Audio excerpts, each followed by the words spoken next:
Thomas Berry was an American Catholic cleric and intellectual, a monk and a priest with a PhD in cultural history. He was the product of Catholic boarding schools and liberal arts college education and a traditional monastic training in the Passionist order, and he later completed his doctoral studies at Catholic University of America in Washington, D.C. He was a monk, teacher, a scholar of Asian religions, and a writer in a monastic preaching order who benefited from the gradual relaxation of the strictures in the American Catholic Church during the 1950s. This liberalization was a result of the writings of John Courtney Murray and John Tracy Ellis and the reforms of Vatican II, which enabled Thomas to leave the monastery and teach at Seton Hall, St. John's University, Fordham University, where he founded and directed that wonderful History of Religions program for 12 years until his retirement in 1979.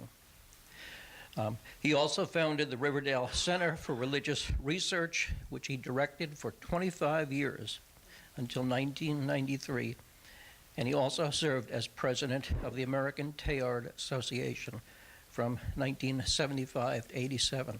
So that was a remarkable public life. Now, Thomas understood the need to balance faith and reason, as well as did his namesake, Thomas Aquinas.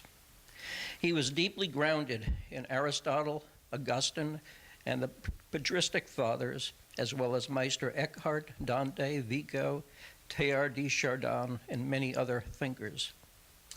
Berry was sometimes critical of traditional church doctrine in his writings, though he was careful to avoid using any overt theological language.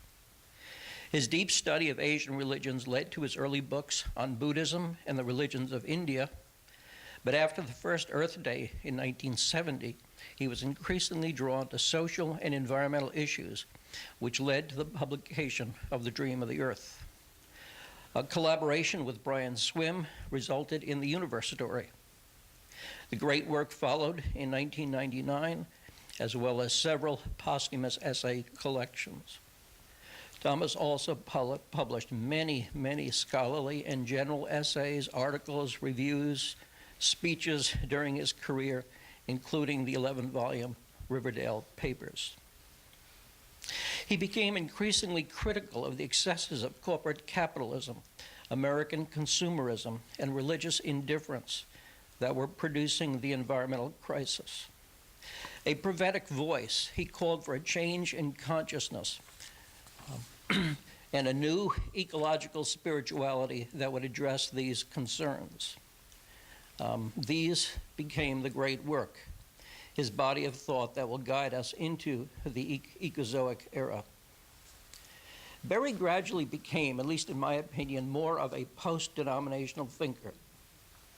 He outgrew his early piety, and through his scholarship, he came to appreciate the depth and wisdom of the Eastern religious traditions, especially Confucianism. He chafed at the restrictions of his order during the 1950s, which required him to get permission from his superiors to publish or teach. And he ran afoul of the religious authorities because of his involvement with the faculty strike at St. John's University in 1965, a very famous academic freedom issue. He understood the need for circumspection because of the example of the church's suppression of the work of Teilhard de Chardin. His thought nurtured the earth stewardship of some of the women's religious orders, but it was never embraced by the greater church in any significant way, aside from his close relationship with the Cathedral of St. John the Divine in New York City.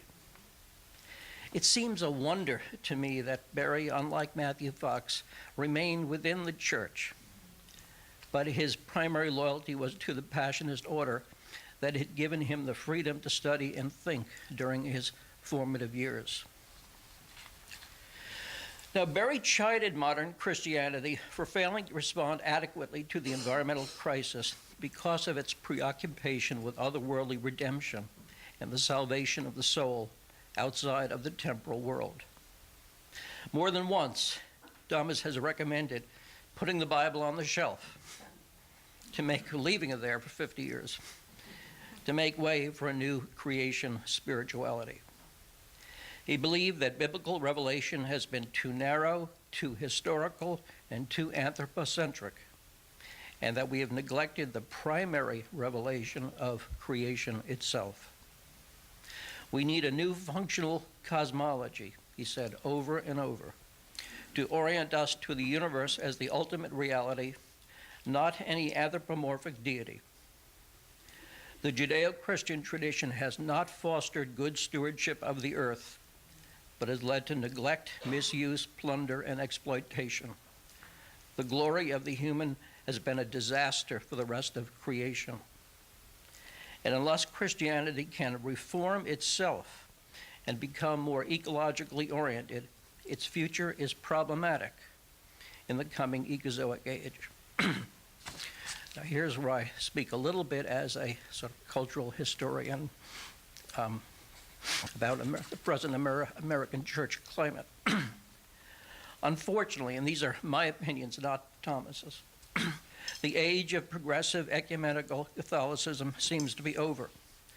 Under present church leadership, an increasingly conservative, even restorationist church seems determined to roll back all reforms of Vatican II and return to a strict neo-Orthodox counter-Reformation Council of Trent spirituality, in which church doctrines and moral teachings are strictly enforced. Continuing child abuse scandals have eroded the moral authority of the church.